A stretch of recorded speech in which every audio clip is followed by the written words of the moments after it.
Hi, I'm Tony Stewart, General Manager here at SRC Tech. We at SRC are proud to be lead sponsors of Manufacturing Day and Manufacturing Month.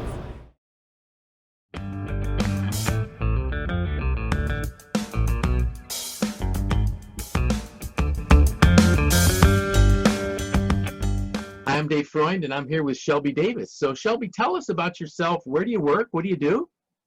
I am an aviation engineer with CNS Companies here in Syracuse.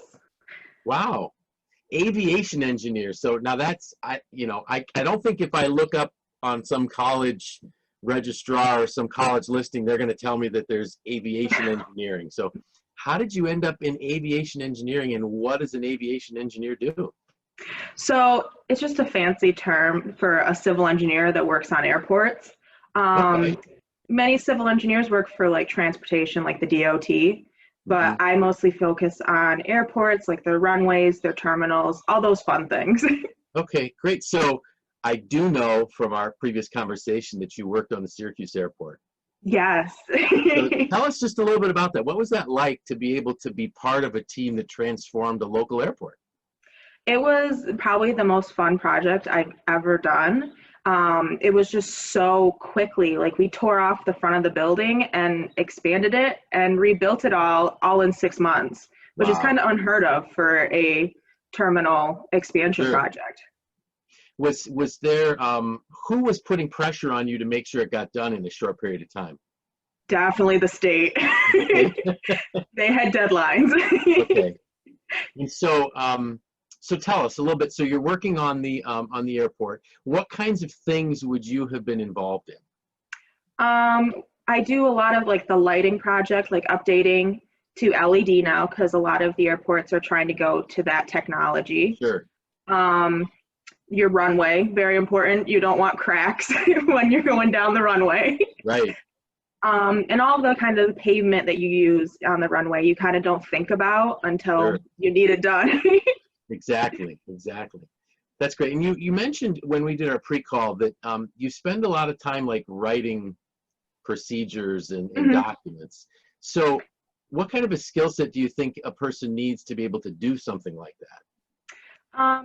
Well, obviously like math and science is a general basis for engineering, but a lot of people don't realize that it's a lot in like writing. We do like tech specs, which is like a big booklet that we give to the contractor, and it tells them these are the rules, this is what you have to follow while building it, and it's kind of like an instruction manual. So we have to do those. We write a lot of reports, so it's not all math and science. Not all math and science. No. So when you were going through school, was it unusual being a young woman in this program? My undergrad is in physics, and I was the only female in my classes. Wow. But I did have female instructors, which really helped because like they kind of were there if I needed someone to talk to. But when I transferred to engineering, there were actually a lot more girls. I mean, it still wasn't 50-50, but I wasn't the only one, which is really nice. I bet. So what got you interested in engineering?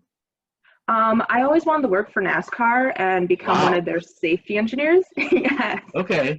I wanted to go to all their tracks and update them, make it safer for fans, safer for the race car drivers when they when they crash, all that cool stuff. Very good. So you went from speed on the track to speed on a runway, right? Yes. And hopefully speed through the terminal to get back to our cars and go home and stuff. But yes, that's the main people looking for. Exactly. So tell us, what was so you said you had your undergrad was in physics. Yes. So what types of skills would a student in school, let's say, that wants to get into doing what you do, what courses would you suggest they take when they're in school? I would say like math and science, but it depends on your school. Like at Oswego, our undergrad was in the liberal arts school, so we had to take a lot of well-rounding classes. So we took histories and English, which was really nice because it gives you like a break from all the math and science every day. Right. and you could take classes that were interesting to you also. Okay. So How did the like, how would a history class benefit your engineering program? it definitely helped with a lot of the writing. That's what I was thinking. Yes. Okay. You know, probably doing a lot of reading helps you become a better writer. Yes. Okay. Just being able to find those resources, like good resources, not just going to Wikipedia. Sure, sure. So that definitely helped. Okay, great. I'm a kid in high school. Mhm. Math scares me. Right. What would you say to me if I'm saying math scares me? I would go to your professor, tell them the truth, tell them that you're going to try and do your best. Yep. And most schools have so many resources for you, whether it's a one-on-one tutor, whether it's office hours with your professor, even group studies. You can really get your way through it. Okay. Is the math that you use in your job easier to use or easier to work with than when you were just going through school? Oh, 100%. So It's what makes pretty it much easy? just adding, subtracting. Okay. Okay. Yeah. And so you had to learn the basics to understand, you know, as a civil engineer, you'd have to understand things like tensile strength and load and things like that. And those you needed to be able to calculate. But Hmm. when you got into your career, it was a little bit easier. Oh, yes. Okay, great. How do you stay current on your job? For like, what do you do to continue your learning process? They offer webinars a lot. Through my company, we team up with like the national organizations, and it seems like every week there's another webinar that you can sign up for and learn. We do a lot of conferences, which is really nice, and then you can just do your own involvement too Terrific. if you're interested in a certain topic. Great. Anything else that you think young people might like to know about what you do? I think it's the most fun.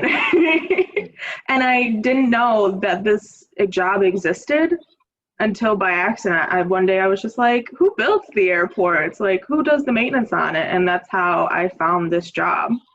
Terrific. Well, Shelby, thank you so much for taking these few minutes and talking with us. Really appreciate it, and I'm sure the kids in schools are going to love this.